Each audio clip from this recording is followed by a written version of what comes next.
Olá, continuando o nosso estudo sobre a carta de Paulo aos Romanos, hoje a gente vai falar especificamente de um trechinho que é chamado aqui na Bíblia de Jerusalém como a tese da epístola. É bem curtinho. Então Paulo fala assim: na verdade, eu não me envergonho do Evangelho.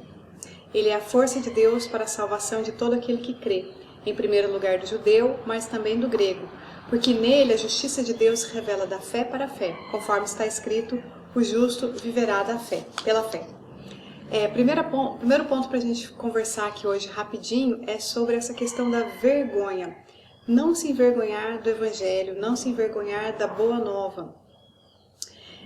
Muitas vezes nós tivemos a oportunidade de nos transformarmos nesta vida ou em muitas outras, mas tivemos vergonha, tivemos medo de ir contra o pensamento social. Aquilo que a ordem vigente, né? E Paulo consegue, é legal porque a gente conhece Paulo, né? Pela obra Paulo Estevão, mas existem muitas outras biografias, aliás, dezenas, e a gente sabe que de fato ele vivenciou isso. Ele não teve vergonha de vivenciar a verdade divina dentro dele e expressar isso por onde ele passou. É isso que é não ter vergonha, não ter problema. Não, eu acredito, mas eu não vou falar disso aqui, tenho medo que os outros vão pensar. Né? Ele não se envergonha, mesmo que ele esteja escrevendo, né, para um lugar que persegue os cristãos. E a partir daqui, algumas décadas depois, a perseguição vai ser terrível, né? Violenta mesmo. Mas isso não o impede de não sentir vergonha, né? De estar pleno ao viver essa verdade.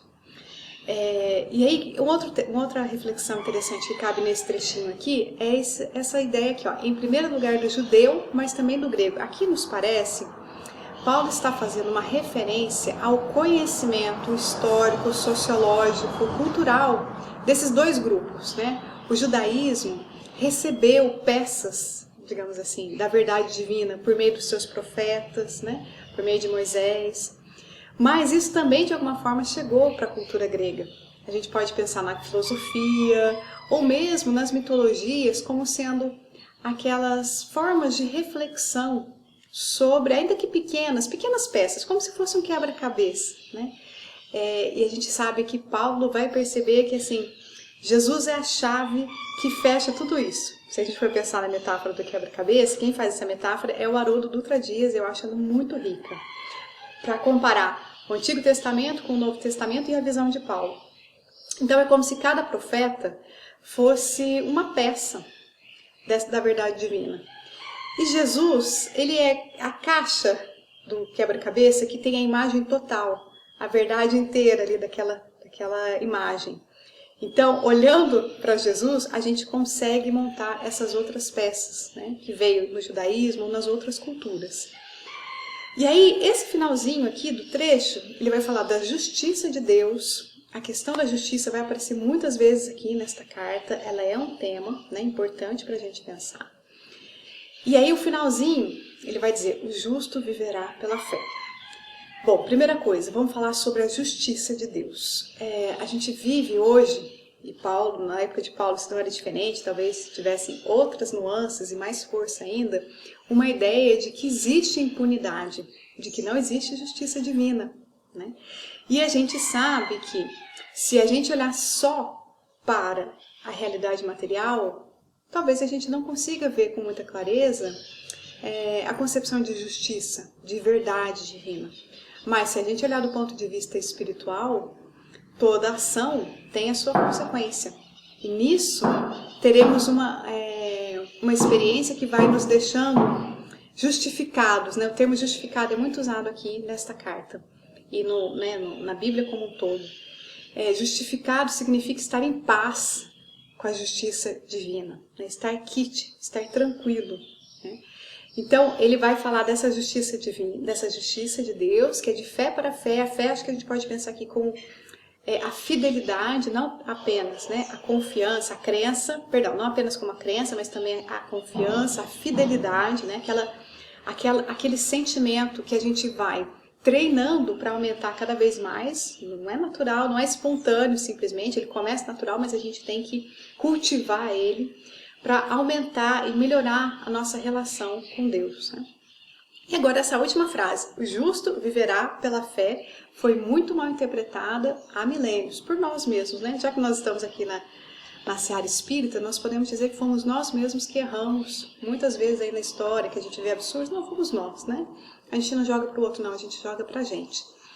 O justo viverá pela fé foi interpretado como algo assim, bom, não preciso fazer nada, é só acreditar.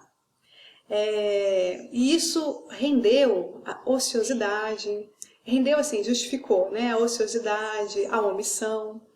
Não foi isso que Paulo quis dizer. Se tem uma pessoa que estava pronta para a ação com Deus, buscando fazer a vontade de Deus, esta pessoa era Paulo.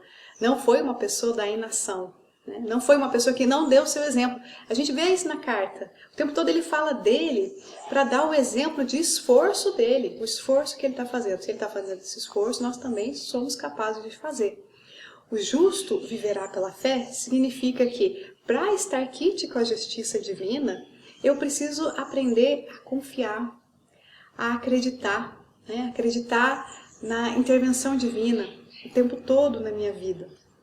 Então, muitas vezes, nós rezamos o Pai Nosso e falamos, seja feita a vossa vontade. Mas é a primeira adversidade que vem, a gente fica assim, revoltado, não aceita, quer ir contra. E não estamos exercitando essa confiança, né, de que este mal que agora vem pode trazer outras situações, né?